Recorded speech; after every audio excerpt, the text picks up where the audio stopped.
É uma expressão que é dita em Mateus capítulo 13, quando Jesus fala da parábola da semeadura. Eu acredito que os irmãos que estavam aqui domingo passado vão lembrar da mensagem. Nós fizemos a mensagem perguntando qual é o nosso testemunho, qual é o testemunho de fé que temos dado. Usamos a figura de José quando ele é escravo, é levado, vendido pelos irmãos como escravo, e mesmo diante de um convite tentador da esposa de Potifar, ele rejeita aquele convite tentador por causa do Senhor. Então, mesmo alguém que se tornou escravo, alguém que foi vendido como escravo, alguém que era um príncipe na sua casa, momentos depois era um escravo, as circunstâncias mudaram totalmente na vida dele, ele continuou fiel ao Senhor. Então a gente aprende com José, não são as circunstâncias que mudam a nossa fé. No segundo momento, nós apresentamos uma outra situação. Mateus, ele apresenta esse homem rico como um jovem rico, e Lucas apresenta como um homem rico. E esse homem vai até Jesus e faz uma pergunta a Jesus, chamando: bom mestre, o que eu devo fazer para herdar a vida eterna? O interessante é que o homem reconhece que Jesus é o mestre, reconhece que ele teria a resposta para a vida eterna, e Jesus apresenta para ele não matar, não roubar, não dizer falso testemunho, não adulterar, e esse homem diz essas coisas. Talvez aquele momento ali, eu fiquei meditando essa semana sobre esse texto, eu falei, talvez naquele momento a expectativa dele falou, não, então você já tem a vida eterna. Né? Ele falou, não, mas essas coisas eu faço desde a minha mocidade. É como disse assim, eu estou tranquilo. Mas ele não talvez esperasse o que Jesus diz para ele. Vai lá, vende tudo que tem. Dá o dinheiro aos pobres. Vem e segue-me. Ele entristeceu e se afastou de Jesus, porque era alguém com muitas posses. E a gente aprendeu que mesmo alguém que obedece os mandamentos do Senhor, que anda segundo a palavra, vamos colocar nessa figura de linguagem, ainda assim, a fé dele não estava legitimamente em Cristo, mas estava em seus bens. E eu fiz pergunta aos irmãos, perguntando aonde a nossa fé se baseia, aonde está realmente firmada a nossa fé, dizendo aos irmãos que existem tipos de fé. A fé no homem, a fé num político, num governo, a fé em bens, a fé num trabalho. Há tipos de fé. E a gente pôde perceber que essa fé que temos, que já experimentamos hoje, ela influencia no presente a nossa vida. E a pergunta que ficou é: aonde legitimamente está a nossa fé? Está em Cristo ou está numa religião? Está em Cristo ou está numa pessoa? A vida que a gente leva hoje, irmãos, é revelação da onde está a nossa fé. E eu quero partir daí, então, com uma outra figura.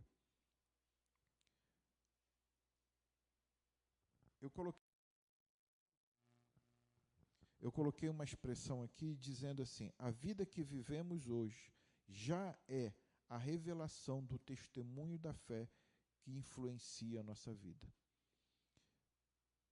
Por mais que a gente seja membros de uma igreja, irmãos, por mais que sejamos batizados, por mais que venhamos à frente a cantar, ou mesmo à frente a pregar, existe um testemunho que revela verdadeiramente quem nós somos em nossa vida. Me lembrei aqui, quando eu e Guta tínhamos um grupo lá no nosso, onde a gente morava, em Seropédica, e havia uma moça que entrou no grupo e ela tinha uma certa aversão a crente, porque o irmão era pastor.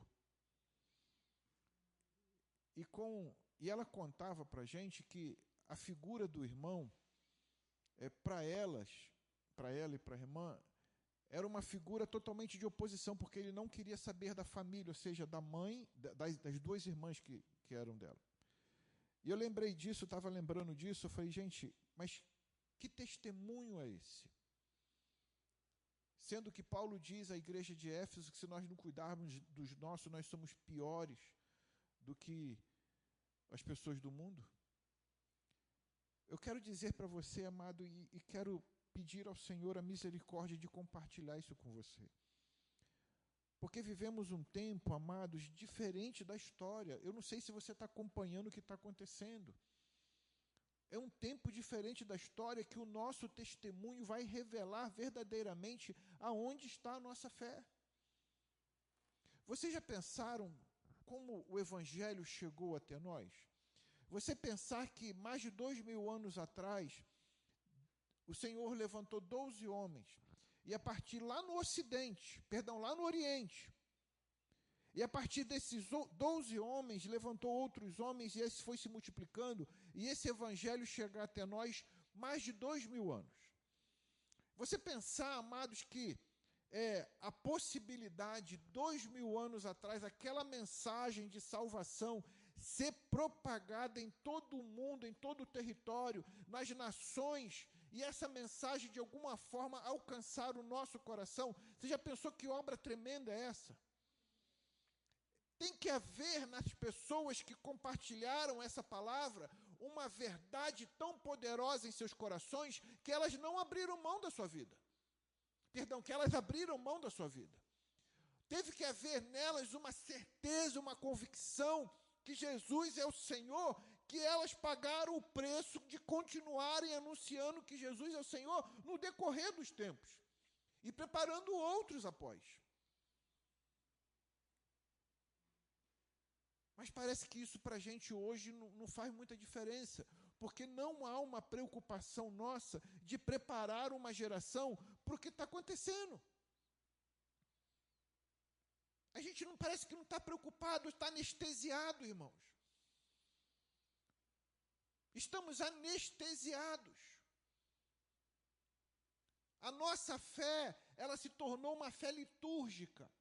Não uma fé que influencia a nossa vida poderosamente em tudo que fazemos. No nosso linguajar, nos nossos relacionamentos, no comprar e no vender, como pais dentro de casa, no lidar com a esposa e da esposa com o esposo. A fé influencia tudo. Então a gente tem um panorama muito claro e muito evidente de aonde está a nossa fé. Em que ela está colocada, como temos vivido essa fé. E como ela influencia, em primeiro lugar, os nossos filhos. Em primeiro lugar, os nossos filhos. Há uma expressão em Abacuque, que também é falada, essa expressão, dizendo assim: o justo viverá pela fé. E ela é repetida em Romanos, em Gálatas e em Hebreus. E eu fiquei pensando, falei, ela teve tanta importância que ela foi usada para reforçar aos homens que surgiram na história, homens e mulheres surgiram na história, para reforçar que o justo, ele viverá pela sua fé. Mas a gente precisa entender que essa expressão de Abacuque, ela surge em um momento de crise e incerteza no meio do povo. Deus levanta nações que vão devorar, vão pisotear, e Abacuque olha aquilo e fala, Senhor, e o Senhor vai acalmando Abacuque. O Senhor vai trazendo tranquilidade. Fui eu, Abacuque. Fui eu que levantei. Mas, Abacuque, olha, eu quero lhe dizer uma coisa. Mesmo essa crise, mesmo essa incerteza, mesmo um povo que enfrenta oposição e injustiça, eu quero lhe dizer uma coisa.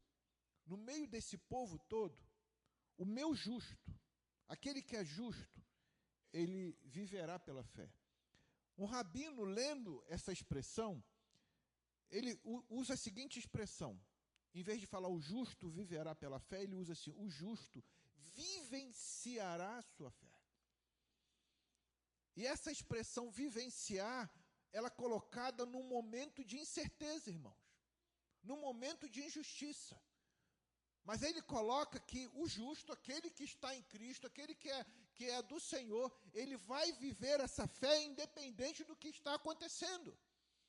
Porque essa fé é que molda a sua vida. Por isso que Abacuque, no final do livro, quando ele escreve lá, ele fala, ainda que o céu escureça e a vide não deu fruto, ainda que não haja gado nos currais, olha, ainda assim eu farei menção do nome do Senhor. Porque ele está colocando, olha, o céu pode escurecer, pode não ter rebanhos, não pode ter gado, olha, pode estar, ou seja, a gente pode estar com fome, a terra devastada, e ele coloca a expressão, ainda assim, confiarei no nome do Senhor. Porque quem tem fé, amados, na história, a gente percebe que essa fé não permitiu que esses homens se dobrassem diante das circunstâncias. Vocês já viram um louvor que canta assim? O inferno não pôde parar a igreja, o inferno não, o Coliseu não pôde parar a igreja, parece que leões não puderam parar a igreja. E eu falei, verdade. Realmente essa expressão não pôde parar. Porque o interessante é a gente pensar que o momento de maior crescimento da igreja foi um momento que a igreja estava sendo perseguida. O momento que a igreja estava sendo perseguida e oprimida, ela se espalhou. E nesse momento eles se firmaram em Deus, dependeram de Deus e continuaram pregando o evangelho. Aí eu pensei, a igreja de hoje, ela não tem condições de cantar isso. Ela não tem condições de cantar a igreja ocidental, a igreja dos nossos dias, a igreja do oba-oba, da promessa, dá que Deus te devolverá. Essa igreja não está pronta, de forma alguma, para enfrentar o que a igreja no passado enfrentou. E a gente precisa ter a mentalidade e ter a visão de que a palavra aponta que nos finais dos tempos, nós seríamos odiados e perseguidos e mortos por causa do nome do Senhor. A palavra aponta isso. E se ela está apontando, para mim é verdade, irmão. Para mim não há dúvida alguma de que isso vai acontecer. Agora, a questão é, como nos preparamos para isso? Como, hoje, no meio dessa brisa suave que estamos vivendo, como nos preparamos para isso? Como? A gente se acomodou, irmãos. Há uma preocupação com o nosso sono, há uma preocupação com o nosso descanso, há uma preocupação com o nosso lazer, há uma preocupação com tantas coisas para nos satisfazerem. Há uma preocupação. Coisas pequenas que surgem, eu não vou. Sabe, eu quero que você entenda, quando você tem um encontro com a família, vai ficar com essa família, isso faz parte. Mas eu quero te dizer, amados, os estudos, a palavra, ela precisa ser conhecida. Porque se ela não for conhecida, a palavra diz que a fé vem pelo ouvir, e ouvir a palavra de Deus. E a gente é fortalecido, e surge uma fé genuína, pautada numa realidade em Cristo Jesus, que é a palavra. E se a gente não ouve, se a gente não aprende, quando surgirem os ventos impetuosos, desafiadores, como vamos reagir a eles? E o que eu quero te despertar é para que haja em nossa mente, no nosso coração, o anseio de viver plenamente a palavra de Abacuque, que diz: o justo viverá pela fé. Ou, segundo a tradução do Rabino, o justo vivenciará. É uma vida que se evidencia em fé. Porque senão, irmãos, o que a gente vai viver vai ser somente uma liturgia, um ato religioso que não nos influencia em nada. Ao sair daqui, a semente que foi semeada, como disse Russell Shedd, a gente nem lembra o que foi compartilhado. Nem lembra. Ela passa totalmente e completamente despercebida de nós. Abra sua Bíblia em 2 Reis, capítulo 5, de 1 a 8.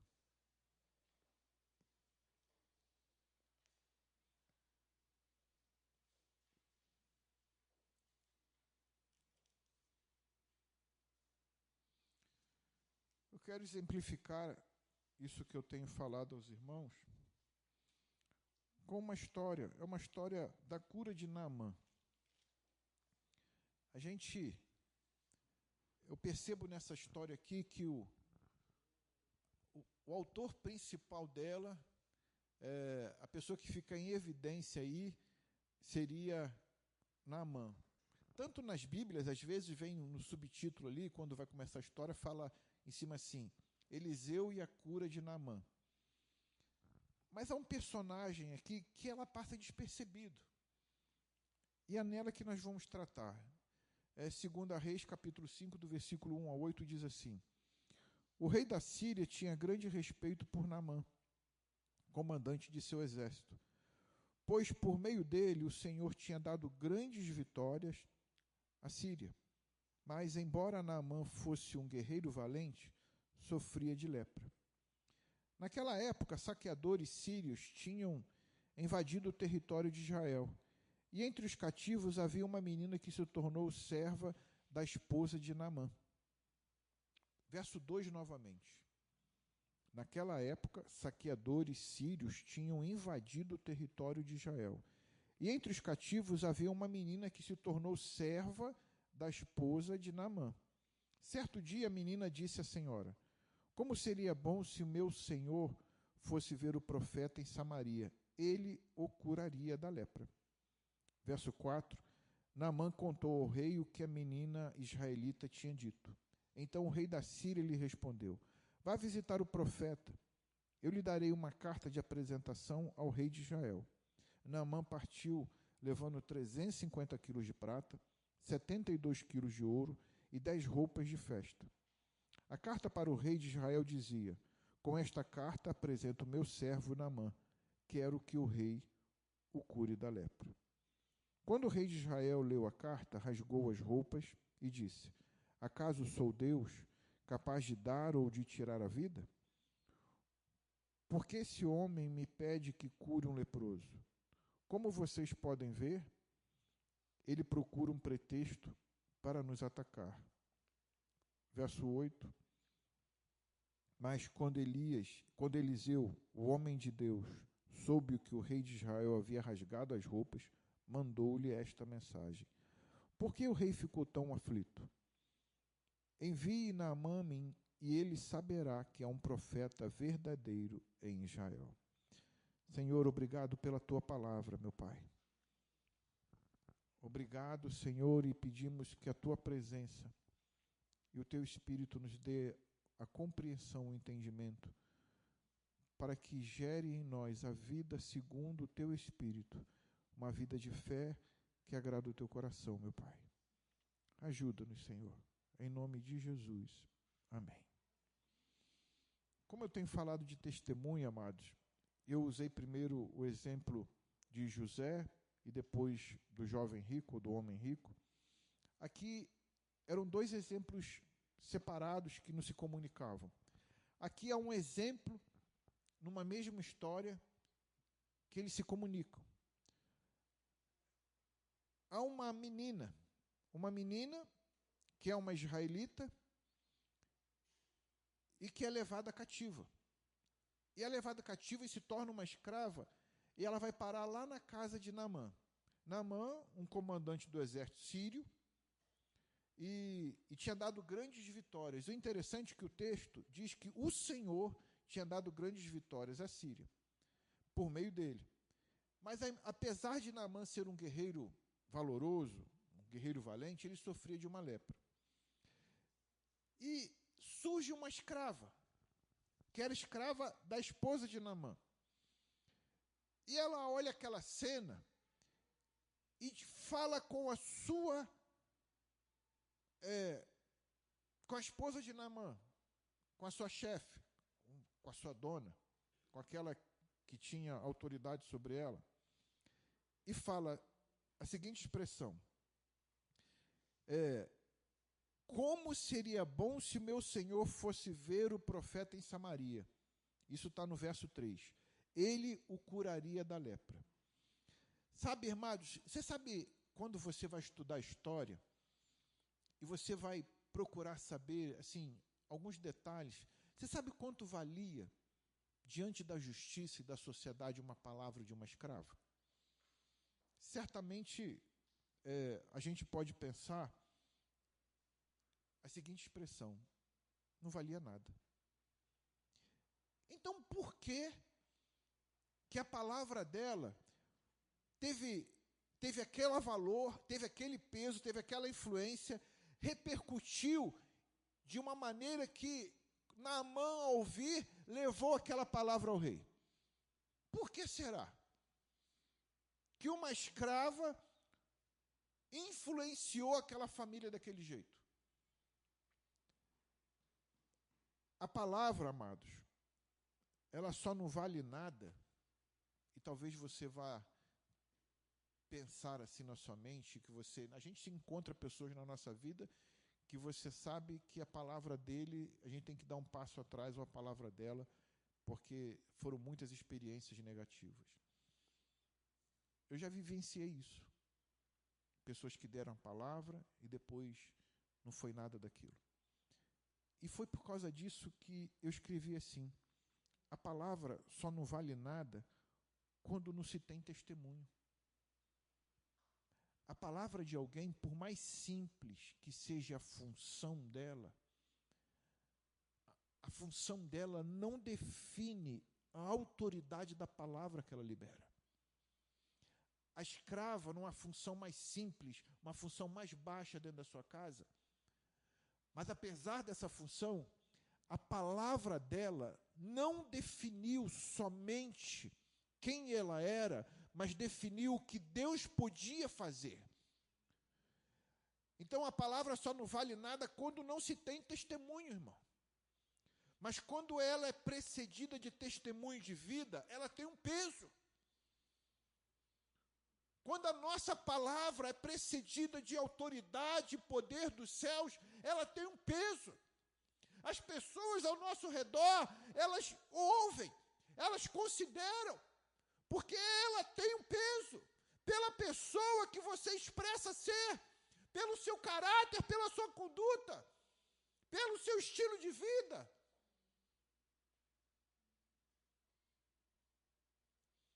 Aquela menina não só falava em um Deus poderoso, irmão, mas ela vivia esse Deus poderoso.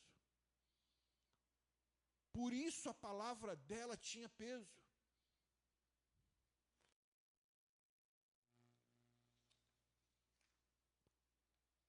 Quanto a nossa palavra tem de peso? Quanto a nossa palavra é levada em conta? Porque se o testemunho dela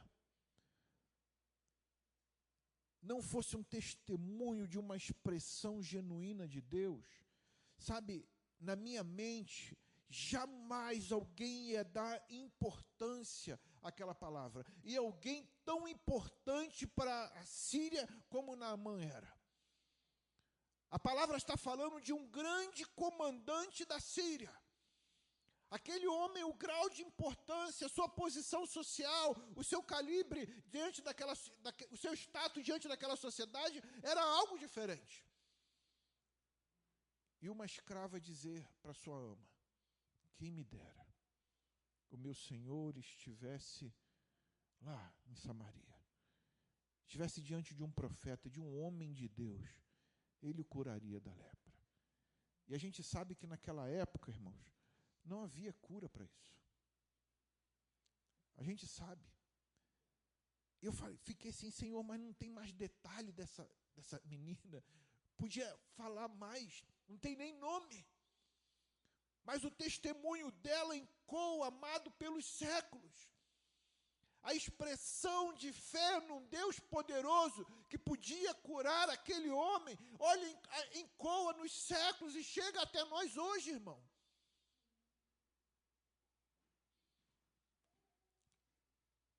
Quando a gente vê o versículo 1 do capítulo 5, a gente nota assim: Naamã, comandante do exército do rei da Síria, era um grande homem diante do seu senhor. Isso é uma outra tradução.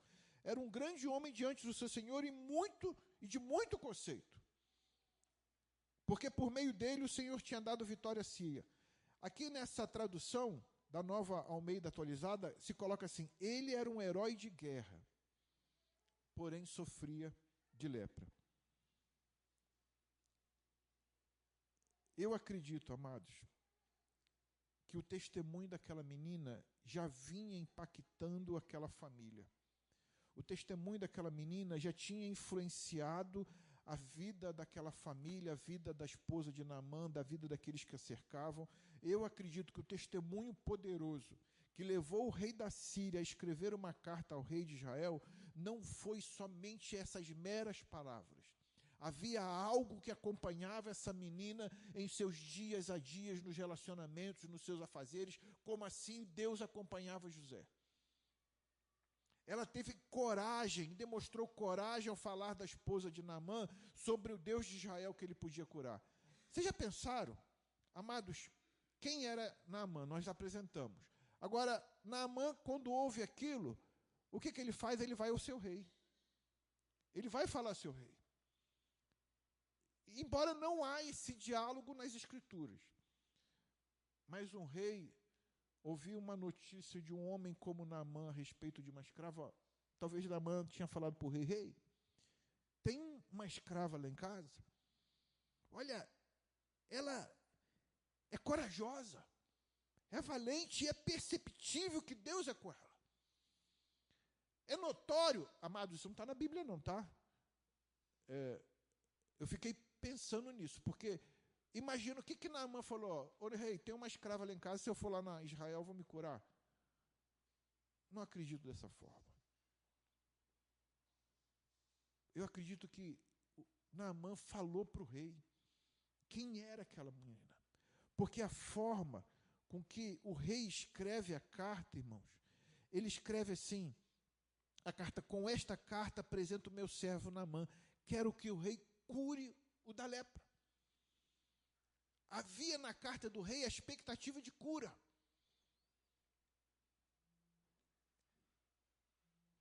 Porque a coragem dela, o testemunho dela, se houvesse uma sombra de dúvida, vocês já pensaram na consequência que essa menina podia sofrer?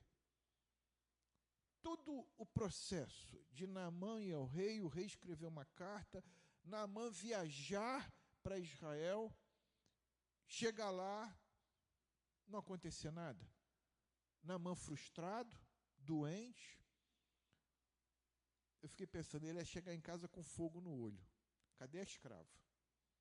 Não vai sobrar nada dela hoje. Sabe, alguém que tem fé em Deus, a gente percebe uma coisa, amados. Uma fé no calibre, no porte dessa menina. É alguém ousado. É alguém que não tem dúvida. É alguém que não teme. É alguém que não se curva. É alguém que não deixa as circunstâncias moldarem a sua vida. Não deixa. Ela continua firme em Deus, cheia da esperança e da expectativa de que Deus é o Deus dela. Ela não se dobra, irmão. Ela não cede. Num dia está em Israel, no outro dia uma escrava. Não cedeu. E você já viu que as coisas acontecem na nossa vida, e às vezes são coisas simples. E aquilo nos abate, nos entristece, há um mau humor, ficamos rabugentos. Eu sei porque eu sou assim. E eu luto com isso. E falo, Deus, eu ainda sou assim, o Senhor tem muita paciência comigo, Pai. Mas está na hora de começar a se perder, porque nem eu estou me aguentando. Pode começar a descer a mão. Porque já era tempo de ter aprendido. Às vezes coisas pequenas, elas nos influenciam tanto, que geram em nós uma ansiedade, uma angústia, um medo. O nosso corpo sente a dor no estômago, a gente não come, ficamos abatidos, cabisbaixos. Sabe, cenas como essa nas Escrituras mexem comigo, irmão. Eu falo, Senhor, eu quero viver isso. Essa fé dessa menina, olha que coisa ousada, ela não precisava nem ter se submetido, né, irmão? Falou, ela podia como escrava ir Naamã tá leproso. Sou escrava, estava na minha terra, tirou da minha família. Que ele se lasque, que ele fique leproso, que ele apodreça. Às vezes, coisas muito menores, a gente libera isso sobre a vida dos outros. Pessoas que nos ferem de alguma forma, fazem algumas coisas, a gente fala assim, tomara que o carro capote, tomara que caia no buraco. Ele vai pagar caro por isso. Mas a gente não faz mais isso não, né, irmãos? A gente agora ora pelas pessoas que nos perseguem, a gente ama, a gente libera sobre eles bênção, a gente pede, Senhor, tem misericórdia deles, né? Talvez os irmãos não tenham feito isso, mas eu conheci pessoas que fizeram isso. Eu conheci pessoas dentro da igreja. Pessoas que a expressão verbal e corporal diziam, vai pagar muito caro por isso. Eu falei, misericórdia. Onde que a gente está? No ringue? É uma guerra? Misericórdia. Eu vi, testemunhei esse tipo de coisa. Mas mesmo escrava, ela olha Naamã, talvez ela pensou assim, ele conhecendo o Deus de Israel, ele vai ser alcançado.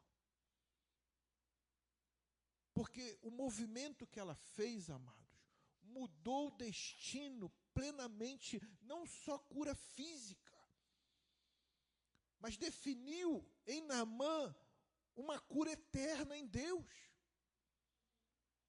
Agora, vamos olhar uma outra figura, o rei.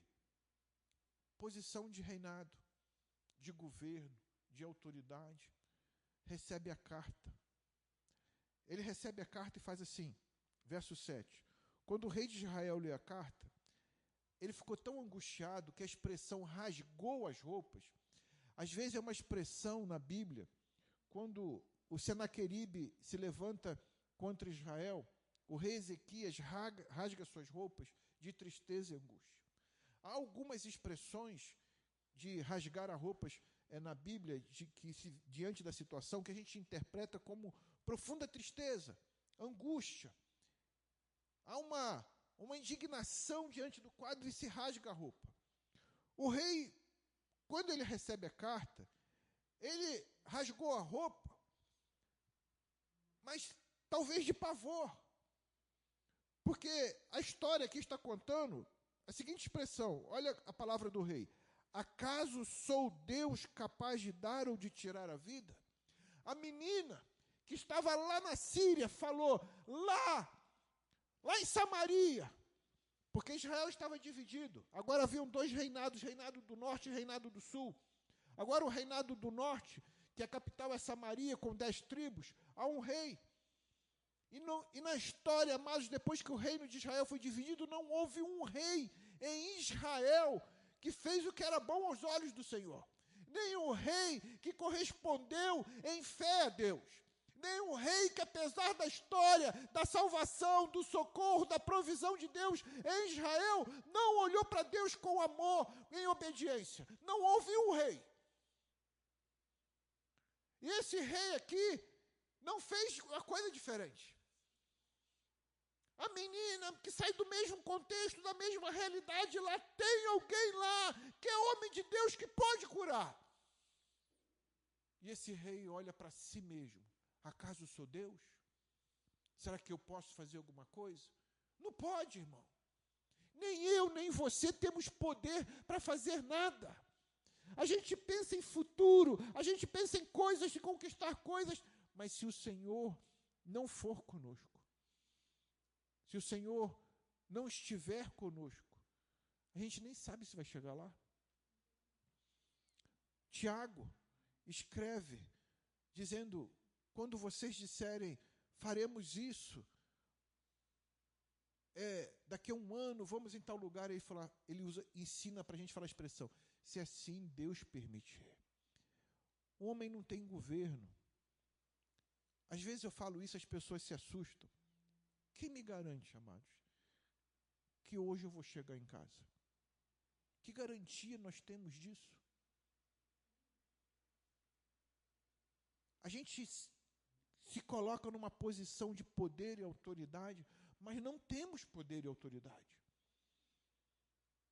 A menina entendia onde estava depositada a autoridade. Está num profeta, está num homem de Deus. Olha, um homem que fez flutuar o machado, um homem que tinha veneno na panela e morte na panela, um homem que botou lá e agora não há mais morte, um homem que ressuscitou uma criança. É um homem de Deus, é um homem que quando recebe presentes distribui para o povo. O primeiro milagre mencionado na Bíblia de multiplicação, amado, de comida, surge com Eliseu. Quando ele manda distribuir, não dá para todo mundo. Distribui, meu filho, vai lá, distribui, só faz o que eu estou mandando. Deu e sobrou. Aquela menina conhecia a história, sabia da história. Esse rei aqui, cego, surdo, mudo. E eu não estou falando de uma forma que ele não ouvia nem via. Espiritualmente, irmãos. Era cego espiritualmente, era mudo espiritualmente, era surdo espiritualmente. Alguém que não percebia as coisas de Deus. Afligido, rasga, faz uma cena. Eu sou Deus, eu posso dar a vida e tirar a vida. Ele está querendo arrumar um momento de guerra comigo. Em qual dos dois, irmãos, nós nos encaixamos? Nos encaixamos em alguém ousado, e eu espero em Deus que sim. Em alguém ousado, em alguém corajoso, em alguém que conhece a Deus face a face, alguém que sabe que as circunstâncias não moldam a sua vida, alguém que não cede ao mundo, mas continua testemunhando do poder de Deus sobre a sua vida. Quem nós somos? Ou um rei covarde, um rei medroso? A Bíblia fala, essa expressão surge lá em Jesus, num momento que os fariseus estão discutindo com Jesus. Olha, os seus discípulos não lavam as mãos para comer, né? Existe uma série, porque foi instituído pela a lei dos fariseus, a tradição dos fariseus, um método, um modelo de ritual de lavar as mãos para se comer. E Jesus fala com eles assim, vocês estão preocupados com a contaminação? Deixa eu dizer para você, o que contamina o homem não é o que entra. Não. A boca fala daquilo que o coração está cheio. Vocês estão vendo como testemunho é uma realidade interior?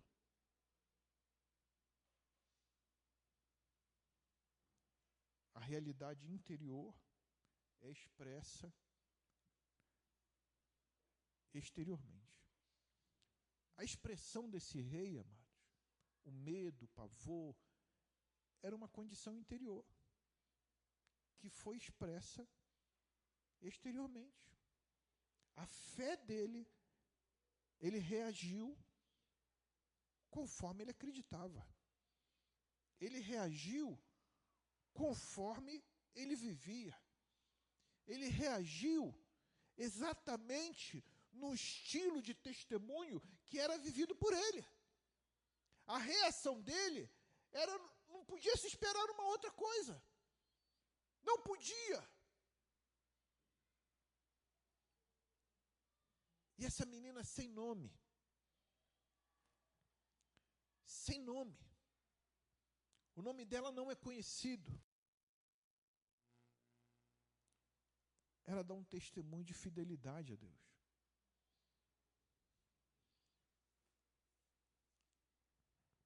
Vamos continuar lendo? 2 Reis.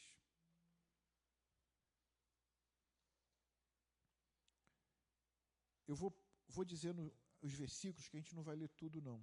Mas eu quero só apontar para vocês assim. Verso 9. Então Naamã foi com seus cavalos e carruagens e parou na porta da casa de Eliseu. Ele mandou o mensageiro dizer a Naamã: vai e lave-se 7 vezes no rio Jordão. Sua pele será restaurada e você ficará curado da lepra. A gente vai perceber aqui, vamos ler o 11, né? Naamã ficou indignado e disse: imaginei que ele sairia para me receber. Esperava que movesse as mãos sobre a lepra, invocasse o nome do Senhor seu Deus e me curasse. Não são os rios Aba e Farfá em Damasco melhores que qualquer rio de Israel? Será que eu não poderia me lavar em um deles e ser curado? Naamã deu meia volta e partiu furioso. Você entende que, se não há um processo de cura, Naamã, diante da palavra do profeta, ele estava furioso. Amados, veja só, às vezes, obedecer a Deus custa. Naamã tinha um modelo na mente dele de como ia acontecer. Na viagem, talvez, ele vou aparecer lá, eu sou comandante do exército sírio, o rei mandou uma carta, o profeta vai me receber com toda a pompa. Profeta de Deus nem de casa saiu. Nem de casa. Talvez o que o profeta estivesse sinalizando para aquele homem estava dizendo assim: não cabe a mim, isso é obra de Deus. O que o profeta estava talvez sinalizando, irmãos, e ao meu ver falou assim: não é obra de homem. O que Deus está te sinalizando, e o modelo de Deus, que você tem que obedecer para receber a cura, vai no Jordão e mergulha. Só que o Jordão são águas turvas, são águas lamacentas. E ele fala dos rios da terra dele. Por que eu não podia me banhar lá? Porque Deus não mandou. O que Deus mandou era Jordão. E não é uma vez, são 7. Você já pensou? Mergulha uma vez, ele olha para a lepra, está lá. Mergulha 2, olha para a lepra, está lá. Mergulha 3, olha para a lepra, está lá. Vou mergulhar mais não, esse troço está funcionando não. Não está nem diminuindo. Mergulha 4, para via das dúvidas, está lá. Deus mandou 7. Então é 7 vezes. Porque às vezes, amados, o que Deus nos testa é na nossa persistência em obedecer a sua palavra no modelo que Ele falou que tem que ser feito. E não arrumar meios e articulações de manobrar a palavra dele. Nós sabemos que Naamã foi furioso, um dos seus servos falou: se ele tivesse pedido uma coisa difícil, o Senhor não teria feito? Ele pediu uma fácil. Vamos lá. Graças a Deus que Naamã estava cercado de pessoas sábias, né? Ele foi lá, mergulhou e recebeu a cura. Mas agora eu quero ler com você a partir do verso 15. Então Naamã e toda a sua comitiva voltaram para onde morava o homem de Deus. Ao chegar diante dele, Naamã disse: olha bem, irmãos, o que Naamã disse. Agora sei que no mundo inteiro não há Deus senão em Israel. Agora sei que no mundo inteiro não há Deus senão em Israel. Ele insistiu em presente. Verso 17. Então Naamã disse, está bem. Deixa eu só falar do presente aqui. O escritor dos reis, ele coloca 350 quilos de prata, 72 quilos de ouro e 10 roupas de festa. Naamã agora sai furioso, volta todo feliz. E quando ele volta feliz, o profeta encontra com ele. Ele insiste com os presentes. Interessante, né? O profeta não aceita. Não pega nada. Não aceitou nada, irmãos. Não havia nada que Naamã pudesse comprar ali. Sabe, talvez no primeiro momento, aquela expectativa fosse uma compra da cura. Mas o profeta aponta para Deus, não é isso que Deus quer, Naamã. Presente nenhum, Naamã. Vai com seus presentes embora. Vai lá, a cura não depende de quanto você vai pagar, Naamã. Não é quanto você deposita, quanto você entrega. Não é isso não, Naamã. Agora, é tão impactante, amados, a forma com que Naamã recebe, que ele fala, agora eu sei que em toda a terra, em todo mundo não há um Deus como há em Israel. E ele vai continuar falando aqui, verso 17, então Naamã disse, está bem, peço que permita que este teu servo leve para casa 2 mulas carregadas com a terra desse lugar. De agora em diante, nunca mais oferecerei holocaustos ou sacrifícios a qualquer outro Deus, senão ao Senhor. Sabe, o testemunho de uma escrava mudou a adoração de Naamã. Se você ler o texto embaixo aqui, no verso 18, mas o Senhor que me perdoe por uma coisa, quando meu senhor, o rei, for ao templo do Deus Rimom, para adorar ali e se apoiar em meu braço, que o Senhor me perdoe quando eu também me curvar. Naamã está colocando, eu entro no lugar de adoração a Deus, e o meu rei se apoia no meu braço e se curva, eu tenho que me curvar, mas que o Senhor me perdoe. A gente percebe que não é estar curvado diante de um Deus nesse texto, mas a disposição do coração. Naamã, apesar de eu estar curvado ali, mas a disposição do meu coração está em Deus. Eu tenho que cumprir um protocolo com o meu rei, mas a disposição do meu coração está no Senhor. Não apresentarei sacrifício mais a Deus nenhum, somente ao Deus de Israel. Você entende, meu amado? E eu peço ao Senhor que o Senhor possa falar ao seu coração, porque isso é obra dele. Como o seu testemunho pode influenciar vidas, irmãos. Às vezes a gente lê as histórias bíblicas e vê as experiências e a gente pensa que isso não pode acontecer com a gente. Sabe, às vezes uma pessoa num ônibus que você encontrou e você pôde falar um pouco da sua experiência, do seu envolvimento com o Senhor, e você impactou. Eu não sei se eu contei isso para os irmãos aqui, eu sei que eu contei para um grupo pequeno.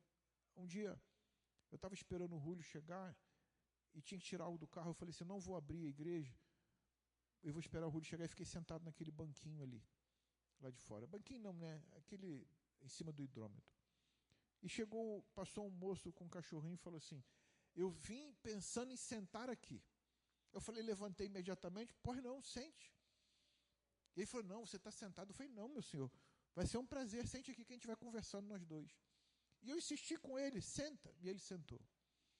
E ele começou a falar das dores nas pernas, que ele tinha feito já as cirurgias, alguns procedimentos que desentopem as veias da perna por circulação, mas que ainda sentia dores. E vinha no meu coração assim, ore por ele. E eu permiti o Senhor falando um pouco mais, ele foi compartilhando, e vinha no meu coração, ore por ele. Quando eu vi que ele ia se retirar, eu falei, o senhor me permite eu orar pelo Senhor? Ele falou, sim, É ali na rua, irmãos. E estava no momento do movimento da escola aqui, o pessoal movimentando, e eu na rua ali, eu coloquei as mãos nos ombros dele e orei por ele. E quando aquele encerrou a oração, ele estava com os olhos em lágrimas e falou: estou emocionado, porque eu não pensei que eu poderia viver esse momento. Eu não sei, eu não encontrei mais com ele, não sei o que aconteceu, e eu peço em nome de Jesus que o nome dele é Marcelo, eu tenho orado por ele, que Deus possa alcançar a sua vida. Mas, você sabe, Deus está aguardando, desejoso, que homens e mulheres indignados, sim, com uma indignação santa, de proclamarem o nome do Senhor, se levantem, amados. Às vezes a gente vê uma pessoa na rua, o Espírito está falando no nosso coração, ore por ela, a gente constrangido, a gente até sai um pouquinho afastado, porque a gente talvez fique constrangido, não sabe que a pessoa vai reagir, mas você pode ter uma surpresa. Deus pode te usar para curar pessoas. Deus pode te usar para, assim como Naamã foi salvo da condenação eterna, Deus vai te usar para levar Cristo a essas pessoas e salvá-las da condenação eterna. O que Deus está desejoso, amados, é que nos levantemos como testemunhas. Você entende? O que Deus deseja de nós, que essa expressão de fé que dizemos ter nele, é como correspondemos a ela. Cristo nos salvou, nos tirou das trevas, nos transportou para a luz. E agora? Como eu correspondo a essa mensagem de amor poderosa que alcançou a minha vida? Como? Como essa mensagem influencia meu pensamento, que influencia meu corpo, que influencia minhas palavras, que influencia meu proceder? Como?